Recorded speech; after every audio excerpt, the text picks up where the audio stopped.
আসসালামু আলাইকুম আদাব। সবাই কেমন আছেন? আশা করি সবাই ভালো আছেন। আজকে আমাদের প্রথম ওয়েব সিরিজ রিভিউ নিয়ে কাজ করব। সেটা হচ্ছে খফ। যদিও আপনার স্ক্রিনে যারাদেরকে দেখছেন এনারাই হচ্ছে আমাদের স্ক্রিনের মেইন পটভূমির নায়ক এবং নায়িকা এবং ক্যারেক্টার্স। এখানে সবচেয়ে আগে হচ্ছে মনিকা পাওয়ার। এই মেয়েটাকে নিয়ে কাহিনীটা শুরু হয় এবং নাকুল নামে একটা ছেলেকে নিয়ে শেষ হয়। আমার কাছে এই দুইজনের শুরু থেকে শেষ আসা পর্যন্ত যে ক্যারেক্টারগুলোর লড়াই, এটাই আমার কাছে মনে হয়েছে একটা অন্যরকম যুদ্ধ।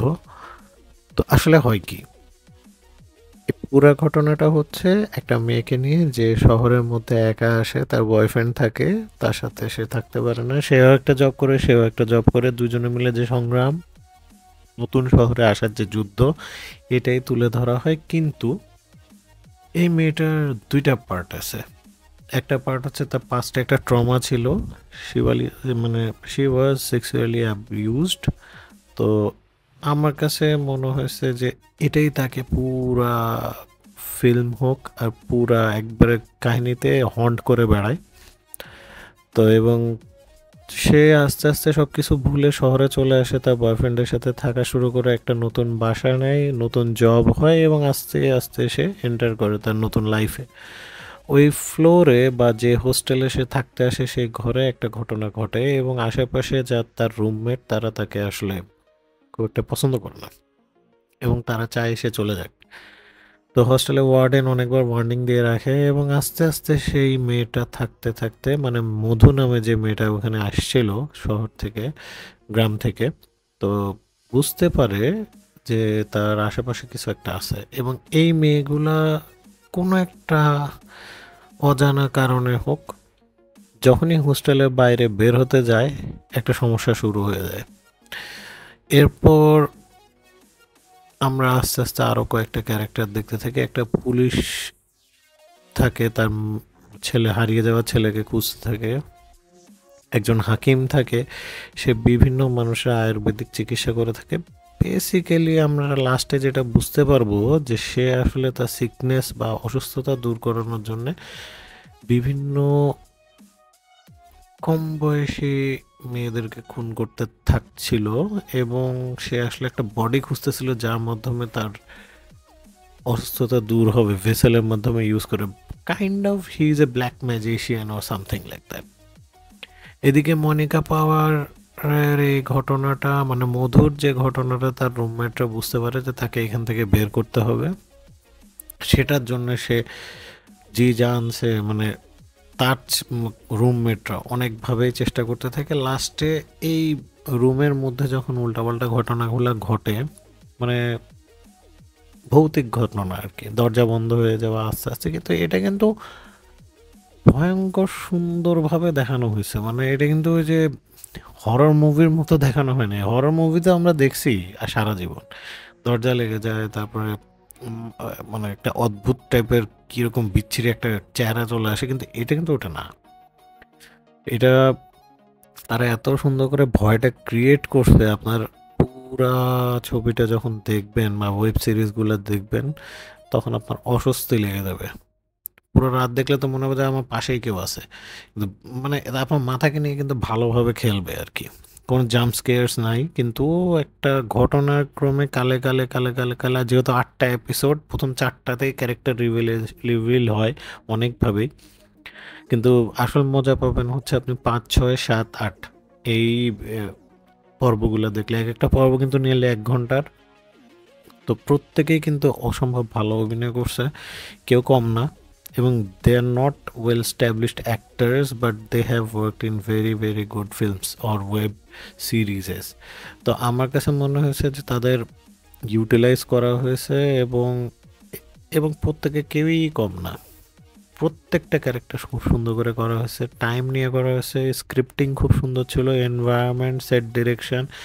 আর আমি ভিএফএক্সটা দেখে একটু অদ্ভুতভাবে অবাক হয়ে গেছি যে ইন্ডিয়ান ছবিতে যে ভিএফএক্সগুলো দেখি আমরা, আমি বলতেছি কিন্তু বড় বড় বাজেটের ছবি। কিছুদিন আগে আমি দেখলাম হচ্ছে সিকান্দার বলেন, তারপরে মানে নর্মাল হাই বাজেট ছবিগুলোতে যে ভিএফএক্স আর এই ভিএফএক্স এর মধ্যে আকাশ পাতাল পার্থক্য। এবং এটা দেখে আমি একটু অবাকই হলাম যে দে ক্যান ডু দ্যাট। তো এই জিনিসগুলা খুবই সুন্দর করে কিন্তু গোছানো হয়েছে, মানে আই লাভড ইট। আর এখানে কিছু ফ্যাক্টর ছিল, সেটা হচ্ছে একটার সাথে একটা ক্যারেক্টার কিন্তু রিলেটেড। মানে মধু এখানে আসে কিন্তু থাকার জন্যে, এই মেয়েগুলো এদেরকে বের করতে চায়। তারপরে হচ্ছে হাকিম চলে আসে এই ভূতের ঘটনাটা এই রুমে কেন হচ্ছে দেখার জন্য। তখন সে মধুকে ইউজ করে তার বডি নেওয়ার চেষ্টা করে এবং এই মেয়েগুলা হাকিমকে হেল্প করে। এবং আস্তে আস্তে রিভিল হয় এই রুমের মধ্যে আসলে কি হয়েছিল, এই রুমের মধ্যে মানে প্রবলেম কি ছিল, এই রুমের মধ্যে যে ঘটনাটা ঘটছিল কারা রিলেটেড ছিল, এই মেয়েগুলো রিলেটেড যদি থেকেই থাকে কি কারণে রিলেটেড ছিল, এবং এই রুমে যে ঘটনাটা ঘটছে আসলে মেয়েগুলো কেন করছে।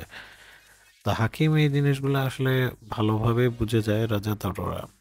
তো উনি আস্তে আস্তে ওদেরকে ইউজ করে এর মেয়ে মানে মধুর মধ্যে একটা কি বলে ওষুধ দিয়ে দেয় এবং আস্তে আস্তে মানে এই দুষ্ট আত্মাটা বলেন বা অশরীরী শক্তিটা বলেন এর মধ্যে ঢুকতে থাকে এবং তাকে কন্ট্রোল করে ফেলে।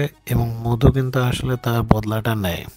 কিভাবে নেয়, কার মাধ্যমে নেয় এবং লাস্টে কি হয় এটা খুবই সুন্দর করে দেখানো হয়েছে। এবং at the end of the day মানে যখন সে আস্তে আস্তে আস্তে আস্তে কনজিউমড বাই দ্য কি বলবো স্পিরিট, আমার কাছে এই ট্রান্সফরমেশনটা আসলেই ভালো লাগছে। মানে এটা কিন্তু ওই যে নর্মাল টিপিক্যাল হলিউড হরর সিনেমার মতো না যে জিন দেখছে বা ভূত দেখছে বডির মধ্যে ঢুকে গেলে ধাম করে চলে আসছে। স্লোলি আপনাকে দেখাবে, চিনাবে, ভয় দেখাবে, আস্তে আস্তে আপনার কাছে আসবে এবং কনজিউম করবে, উইক করবে, মেন্টালি উইক করে আপনাকে একেবারেই দখলে নিয়ে নেবে এবং দখলে নেওয়ার পর সে তার কাজ করা শুরু করবে, তার আগে কিন্তু না। তো ডিরেক্টর আর্ট ডিরেকশন বলেন, ভিএফএক্স বলেন, ডায়ালগ বলেন, ডায়ালগ খুব একটা বেশি কিছু এখানে আমার মানে চোখে পড়ে নাই, মানে ওই রকম মানে হার্ড হিটিং ডায়লগ।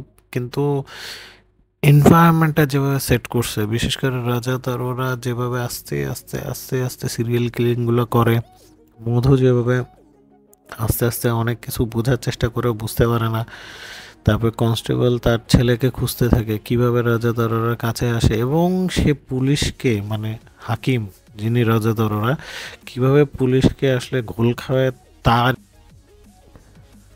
তারই ছেলেকে যে ইয়া করে মানে কিভাবে বুঝায় তার ছেলে কোথায় মারা গেছে কিভাবে করছে বের করে, এবং লাস্ট পর্যন্ত যে কাহিনীগুলো ঘটে আমার কাছে এই জিনিসটা খুবই ভালো লাগছে। আর সে মানে মধুর কথা বলতেছি, মধু কিন্তু আস্তে আস্তে মানে হাকিমের ওষুধ খেয়ে আস্তে আস্তে আস্তে আস্তে কনভার্ট হইতে থাকে, তার মধ্যে আত্মাটা ঢোকা শুরু করে। এবং ভাই যে মেকআপ আর ভিএফএক্স আর সব কিছু দিছে, এটা দিয়ে তো আমার মানে বড় স্ক্রিনে দেখলে মনে হবে যে আমি ওর মধ্যে ঢুকে আছি। এটা আমার কাছে খুবই ভালো লাগছে এবং ইটস এ ভেরি ইন্টারন্যাশনাল লুকিশ টাইপের প্রজেক্ট। আমার কাছে মনে হয়েছে এটা আসলে একটা প্রশংসার যোগ্য যে ইন্ডিয়ার মধ্যে ভালো ভালো সিনেমা হয় না বলে, কিন্তু এটা কিন্তু আসলে ভালো একটা ওয়ার্ক অফ আর্ট। এবং আমি পরে ঘাটাঘাটি করে দেখলাম যে যিনি এখানকার ডিরেক্টর উনি তুমবাড়ায় কাজ করেছেন। তুমবাড়ও কিন্তু খুব ভালো একটা মুভি ছিল। তো ওটাও বক্স অফিসে সাকসেস করেনি, কিন্তু still it's like a cult. আমার কাছে ভালো লেগেছে হচ্ছে এই জিনিসটাই। তো ওভারঅল এখানে মিউজিক খুব একটা নাই, কিন্তু ব্যাকগ্রাউন্ড স্কোরগুলো খুব সুন্দর, ক্যামেরা ওয়ার্কও সুন্দর এবং ক্যামেরার অ্যাঙ্গেলগুলো অন্যরকম। আমার কাছে ভালো লাগার মতো একটা জিনিস হয়েছে। আশা করি আপনারা এই জিনিসটা দেখতে পারেন। খফের জন্য একটু সময় নিয়ে দেখবেন, নাহলে কিছু বুঝতে পারবেন না, কারণ প্রথম 4-5টা এপিসোডে কিছুই বোঝা যাবে না। এরা ক্যারেক্টার বিল্ড আপ করে, তো আস্তে আস্তে কিন্তু এই ক্যারেক্টারগুলো ডেভেলপ করে তারপরে আস্তে আস্তে তারা রিলিজ করে হচ্ছে মানে ঘটনাগুলো আনফোল্ড করে হচ্ছে 5, 6, 7, 8 এই সময় থেকে। তো ওভারঅল আপনি ওই সময়গুলো না দেখলে বুঝতে পারবেন না। তো it was a good watch.